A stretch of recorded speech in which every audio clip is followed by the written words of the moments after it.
তাকে কেউ সরিয়ে দিয়েছে। যে আলাপিকেও সরাতে চেয়েছিল সেই। তবে সেই গানের খাতা বড় মালিকের গানের ঘরে কেন লুকোনো ছিল? সেটাই তো আমার সন্দেহের কারণ।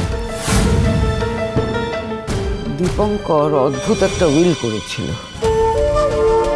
আর সেটা গানের খাতায় রেখেছিল এবং সুধাকরকে দিয়েছিল।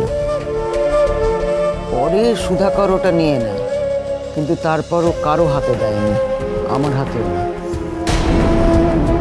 আমি নিশ্চিত ওই খাতায় কোনো রহস্য আছে, আর তোমাকেই সেই খাতাটা খুঁজে বার করতে হবে।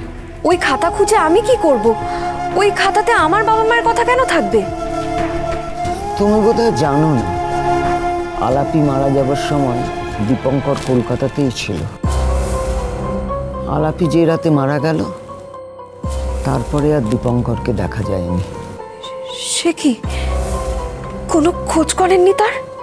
না, তবে একটা চিঠি এসেছিল তার, তাতে লেখা ছিল যে কাশি ফিরে গেছে। তারপর 1 মাস যেতে না যেতেই এই মৃত্যু সংবাদ এলো। সব শেষ। অনেকগুলো গন্ডগোল আছে চিনি, অনেকগুলো। কেন আলাপির মৃত্যুর রাতে দীপঙ্কর উধাও হয়েছিল সে আজও কেউ জানে না।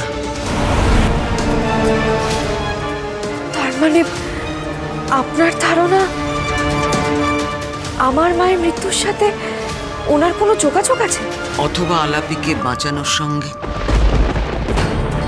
হ্যাঁ, সেই সম্ভাবনাটা আছে চিনি। হয়তো উনিই বাঁচিয়েছিলেন আলাপিকে। আর সেটা যদি উনি বাঁচিয়ে থাকেন, তাহলে উনি এমনি এমনি মরেননি। তাকে কেউ সরিয়ে দিয়েছে। যে আলাপিকেও সরাতে চেয়েছিল সেই। আলাপের গায়ে আগুন লাগার পর সে যখন গাড়ি থেকে নেমে ওই জ্বলন্ত অবস্থায় পাগলের মতো ছুটতে শুরু করে, তখন কেউ ওখানে এসে তার গায়ের আগুন নিভিয়ে তাকে উদ্ধার করে।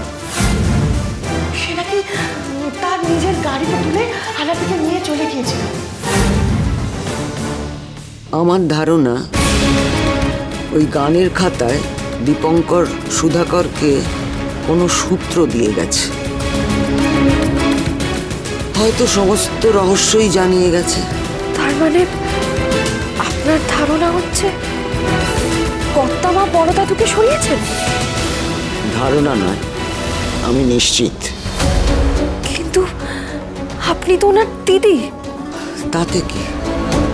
কোনো সম্পর্কই হেমের কাছে কোনো মূল্য রাখে না। সে শুধু ক্ষমতা বোঝে। তাহলে তাহলে আপনি সবকিছুতে অনেকটা সাহায্য করেন কেন? হেমের বিপক্ষে গিয়ে মরতে আমি চাই না। সোম থেকে রবি প্রতিদিন রাত 10:30টায় স্টার জলসায় ও ডিজনি প্লাস হটস্টারে।